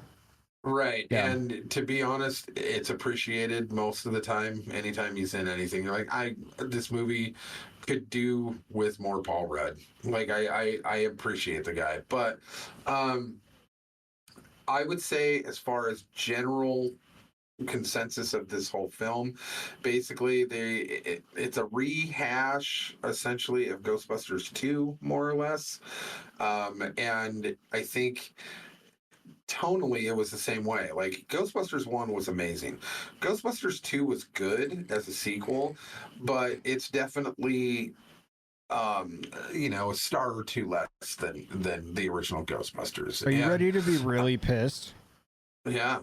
I've never seen a single Ghostbusters movie. No kidding. Nope. I'm not pissed. I'm just bewildered. I've seen bits and pieces of the first one with, I think, Rick Moranis and Bill Murray in it. Is that right? They played all the hits like in little excerpts. I've never actually sat down and cover to cover watched any of these films, so I'm highly unfamiliar with the franchise other than I think Slimer is a ghost or something they bust. Yeah. Like he's one of the dudes. And they made him like part of the character franchise when they did the cartoons back in the 80s. Yeah, well, okay, And so I've seen a couple really of focused on cartoons. him. Yeah. Anyway, I'm taking your word for everything you're saying here because I have no I have no point of reference for this. So the second Ghostbusters wasn't a bad movie, Ghostbusters 2, as the sequel goes, but it was just not. Yeah, it I wretten can feel as well. the hate mail coming. By the way, sorry guys. Right. What? But the rebranding of the franchise, like with the first, the one that came out a couple years ago, like 2022 or whatever, it was so well done that it really highlighted the first film and really made it a beautiful homage to it. And this one was almost mirroring the 84 to 87 versions of the Ghostbusters 1 and 2, where it was good and I enjoyed it and there were some highlights, but it just didn't have quite the quality the first one had. So great, entertaining. The bad guy was super cool. The CGI was super cool on it. The storyline was actually pretty neat and more in depth than the first one, which is the same as the Ghostbuster 2, where they had the painting and the goo and the ooze. But what they did with this one is they brought everybody, like the Ghostbusters cast, like not the cast, but like the crew, the Ghostbusters crew is all the new people, which is Paul Rudd, his wife, the two kids, this other kid that came from the other movie. Like we got about 5 or 6 of them that all now live in the same old firehouse in New York running Ghostbusters now for her grandfather Egon, who passed away. Well, then also you've got Dan Aykroyd and you've got Bill Murray and you've got Ernie Hudson, who are all actively involved in it now, and they all suit up. And then apparently there's Ernie Hudson has been he became very wealthy, and he's been funding the side Ghostbusters like science level project where they study all the ghosts and such. So there's a couple of crew members over there that get brought in who are, so they have their own like R&D lab now. Right. Yeah. And so like by the time you get to the final battle, there's like 10 Ghostbusters instead of just like the 4 dudes, you know. Wow. And so and they need them all to get the job done with this big baddie. And it was entertaining. It was fun. It was fun. Yeah. I would say probably 7 megs. 7 megs. Yeah. They didn't play the hits. They played the greatest hits, right? Yeah. Yeah. So, but yeah, it was good. It was fun. They brought in all the past characters from the last movie, but also the past characters. And then there's like cameos, like Patton Oswalt is in it. And like they've got people who are obviously fans of the franchise that they gave little cameos to throughout the whole thing, which is fairly typical of this franchise. Even ghosts from previous, like in the first one, there's a library scene with this ghost. And she's like a library shushing people, and then she turns into the shrieking thing. They brought her back, but then they also bring in new stuff like a sewer dragon ghost, and then like they've got new equipment. They're using a lot of drones these days now, like a ground drone and then an air drone to have a trap on it so that they can trap the ghosts from the air, stuff like that. It's like they got creative with some of the stuff, and they did a really good job, I think, and it was fun. It was a fun movie. I didn't hate it. Was it Ghostbusters 1 or the first revamp of the franchise of Ghostbusters? No, but it was fun enough that I think that it didn't jump the shark. It stuck with the characters and the story. It didn't feel forced or pressed. It felt natural, and it was a solid movie. So 7 meg movie. It was fine. It was great. I dig it. I recommend it. Now I've never, like I mentioned, I've never watched one of these wire to wire, but in my head, I've always imagined people that should be somehow cast in Ghostbusters just as a gut reaction. I think like Kevin Smith has to be involved somehow. And I don't know why, but I just think he'd be great at doing something with the franchise, maybe even acting in it. And I feel like Christopher Walken belongs in there somehow too. You're not wrong. Both of those would be good casts for Ghostbusters films. Yeah. They fit the kind of tone. But yeah, I think originally Ghostbusters was essentially meant to be like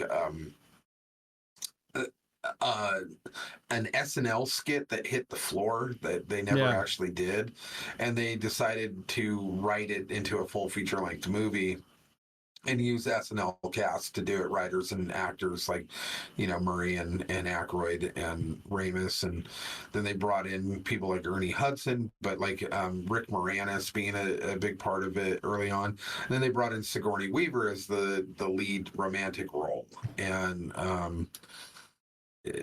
so yeah, it was. Well, it was a classic that has really embedded itself in my son Oliver's heart. Yeah. To the point when we went to Charleston, South Carolina, a couple of years ago prior to the pandemic, and Oliver was probably 10-ish, maybe, I don't remember, something around there. Mm-hmm.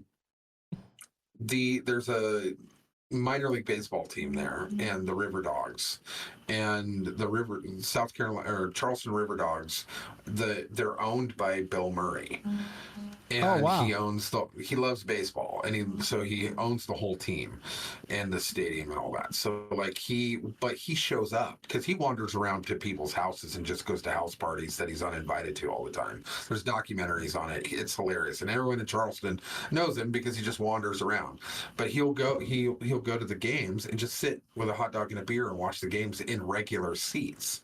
Nice. And he's totally cool with people coming up and getting pictures with him and shaking his hand. He'll talk with him and stuff. So when we went down there, Oliver wore his Ghostbusters shirt to just in case we hoping he could draw out the Bill Murray. Right, yeah. Yeah. But apparently he was in Hollywood filming a terrible zombie movie at the time. So, but yeah, it was not to be, but he tried. But that's how big of a fan my son is. It's like he was hoping. But well, I think some really good movies over the years have come out of stuff was an idea that just got shit canned. Like, if Ghostbusters really was just an SNL skit that hit the floor, like pretty famously, The Naked Gun was called The Naked Gun from the files of Police Squad. And Police Squad was like a 6-episode run that got immediately canceled of like, a series that like embodies all the characters from The Naked Gun and stuff, which is turned out to be a pretty funny movie. Like what they absolutely what they made later. Nielsen. Yeah, they made a bunch later on, and it was like it kind of went downhill, but yeah. It started to peter off with the there was a time frame with like the Hot Shots movies and the Naked Gun movies where that kind of like absurdist slapsticky kind of stuff was that you could go to those movies and have fun with them, but the joke kind of got beaten into the ground to the point where they were running out of ideas on a lot of that stuff. Yeah, they have like a Hall of Fame baseball player that's like playing a serial killer, an NFL football player that literally became a serial killer because O.J. Simpson's in that. Like, there's a lot of weirdness with that movie long term, but that type of humor, I think, is pretty fucking hilarious. Just, yeah. I don't know. I'll give Ghostbusters a spin before I get crucified online. So, yeah, nice. And you can watch the '84 original, the '87 #2. You can skip the 2016 all-female recast because it not only does it's boring. It's just, and it's unbelievably dumb. Just bad. And it for something that's supposed to be kind of dumb, they missed the point. Like, it's supposed to be about a bunch of like out of touch scientists who are all like going down this paranormal path. They all work at schools that they're getting kicked out of because they've gone paranormal. And so they're all these scientists that are not superheroes. They are nerdy, like not in shape dudes who are then put on jumpsuits and because of science become heroes, and they're not like action stars or anything, but they start to fall into the role of being kind of celebrities, where this one with the females, they're doing like barrel rolls with their laser weapons and like jumping into and holding onto cables. They're Star Fox? That's not good. Yeah, and it becomes that. And you're like, dude, and the only, like, in the original franchise, they had a, played by Annie Potts. She was their secretary for the thing, and she was smart, and she ended up becoming the love interest for Egon. But she was smart and sassy and rolled her eyes at these dumb guys who were socially stupid but like brilliant genius, scientists, right? But she was very dry humor, really great character in that show. Yeah. Well, the counterpart to it in the all-female cast 2016 was actually played by Chris Hemsworth. And he actually stole the whole movie because he was the funniest part of the movie by far. But they were going so far to press on the fact that he was so stupid that he didn't know how fish tanks work or phones, or like he was wearing glasses and it didn't have a lens and he scratched his eyes through the glass. Like over the top stupid. He was just dumb and they just made fun of him for being dumb and he didn't realize they were making fun of him for being dumb. And it was just kind of like a feminist jab. And we're like, well, they didn't do that to the Annie Potts character. What are you doing here? Like they just kind of flipped the whole thing on its head and turned it into an action movie for Melissa McCarthy doing barrel rolls, and you're like, it's wildly unbelievable. The story was boring. The only saving grace is the character that you tried to downplay and make look stupid. And so it was a horrible rendition of the franchise. So skip it entirely. You can throw it out the window. But the next two, so you've got 4 movies you can watch, and I think you'll enjoy it. I think it's something that you'll like. The humor, the pacing of it is always great. It's fun. The CG is fun. It's not spooky, so it's not like a horror film. Any movie like that that's 80 to 90 minutes is probably bite-sized enough for me to just sit through it, even if I hate it. But yeah, it has all the right ingredients for sure. I just never got around to it, I guess. There's a couple out there that I'm like, it's been on my list. I just never actually, and I've seen scenes of this movie a lot. But that was my story with Jurassic Park for years. Like I'd seen all the big hits and the big scenes, and it's been played to death. Never got around to watching it until, I don't know, I was 18, 19, 20, something like that. So that movie still holds up. The first Jurassic Park movie, the CG in that movie still holds up. Like, it's impressive now. Like, was ILM behind that one too? I believe so. Yeah. And that was 93. Yeah. And you still watch that movie and you don't see like fake and animated dinosaurs. You see dinosaurs. Yeah. And it's incredible. Jurassic Park 3 we could have done without. Yeah. I didn't care for that one so much, but Lost World was cool, and the new ones. I think they made another new one a year or two ago that I haven't seen. But I watched the first one. I've been able to keep up with them. Yeah, I ended up watching one out of order, and it messed me up because I thought I had missed multiple, and I was like, okay, I gotta watch these.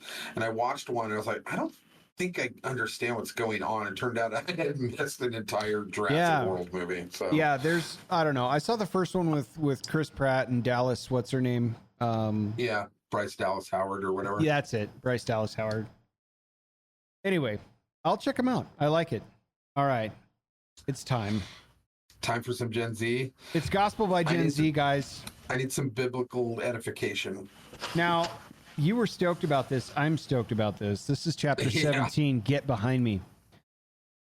Get behind me, Satan. Jesus told the chat, soon the religious Karens will throw hands.